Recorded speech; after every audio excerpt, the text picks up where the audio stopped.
Hello guys, Dan here from Dan's Tech, and in today's video guys, I'm going to be having a look at the Nanoxia CoolForce 2. Now this case has literally just come out, and as Nanoxia put it, it's a water cooling ready case.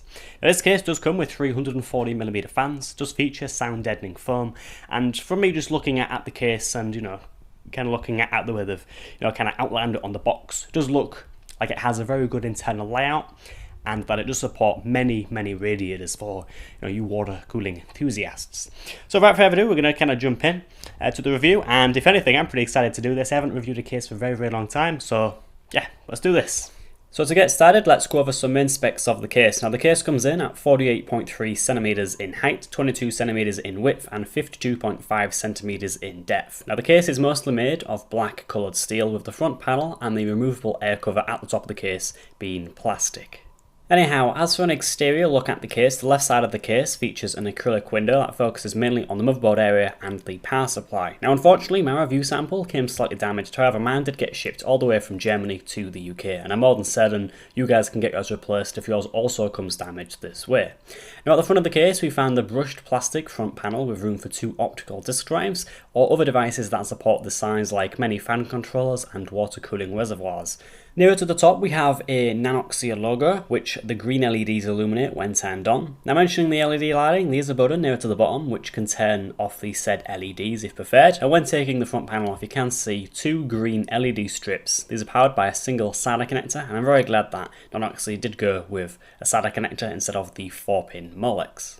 At the top of the case, as expected, we found many buttons and ports. The CoolForce 2 sports 2 USB 3 ports as well as a single USB 2 port on the left side, and on the right hand side we found a preset button, a fan control switch with 3 modes, HD audio connector, and lastly in the centre we found a very solid power button as well as a small LED indicating hard drive or SSD activity.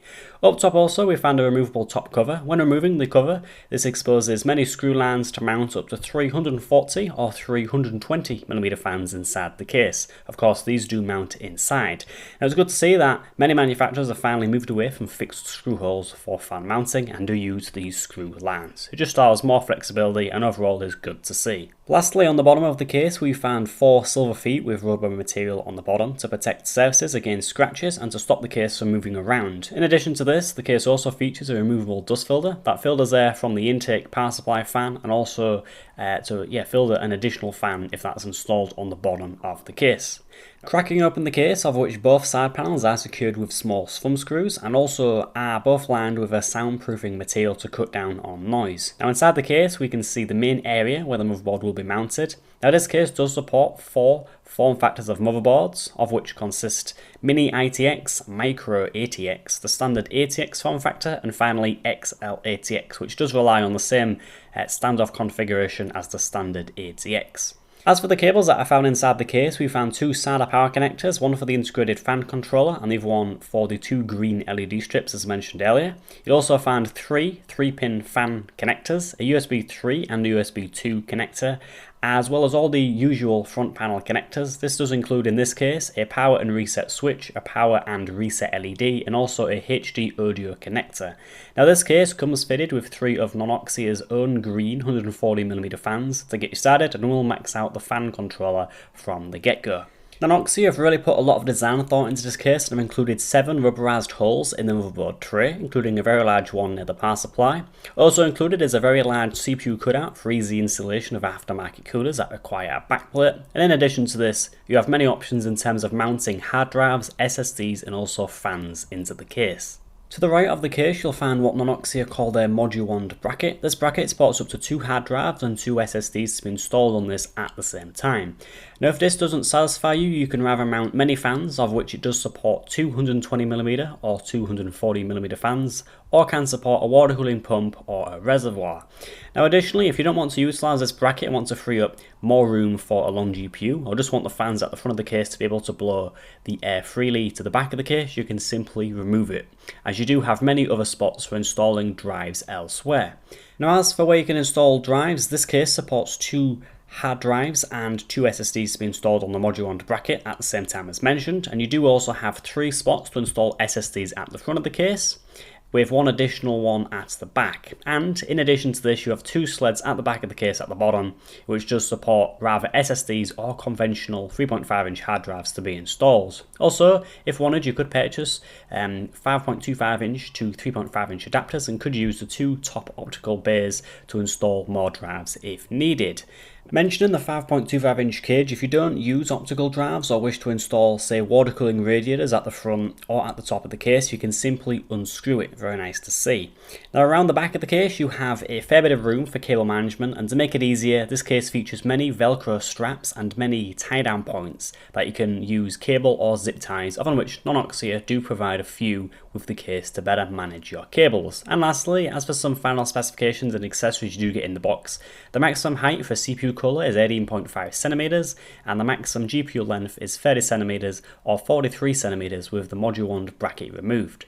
As for the accessories you get in the box, you get all those screws needed to build the PC, a 8-pin breakaway EPS power extension cable, many zip ties, and 2 SATA 3 combo cables which feature a SATA power and data connection in one. First time I've seen this type of cable. And overall, to conclude, and building part of my PC inside this case, this overall is a fantastic case with very good documentation and clear indications that a lot of design thought has been put into making this PC case easy to build in.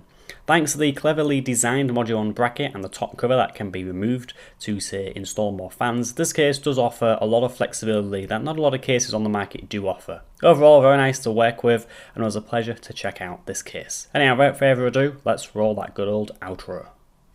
So guys, that were the review of the CoolForce 2 by Nanoxia. Now, I personally do think this is a very, very good case. Now, it isn't exactly expensive. It's a relatively cheap case, and as they put it on the website, it is an entry-level kind of water cooling ready case. Now, I do like the internal layout. I've just kind of made some notes. It does have a really good internal layout, as you've seen. It does support many, many SSDs and hard drives. It is good to have the dedicated spots as well for SSDs. As I mentioned in the intro, you do get 340mm fans. It's really good to see a shift away from 120mm fans, because 140mm fans do shift a lot more air, and to be honest, it doesn't cost that much more money to make 140mm fans. You do have many spots for your radiators. You do get lots of sound deadening foam on both panels as well, even the panel with the window. I've not seen that in many cases. And then you do also get an included LED strip, or shall I say strips, for kind of the front of the case. So yeah, this case does feature a lot, and it's not that expensive. You're getting a lot here for your money. That's what I like about it, and that is why, yeah, you guys have guessed it, I am going to recommend it today. You're getting a lot for your money, and that is, if anything, fantastic. It's very good to see a case that offers a lot for a very low price point. So guys, without further ado, would recommend the case, and for you guys that do want to buy this, I'll have Amazon links and other links there in the description for this, if you guys purchase this. And yeah, without further ado, thanks for watching, and yeah, I'll catch you guys in the next video. Goodbye.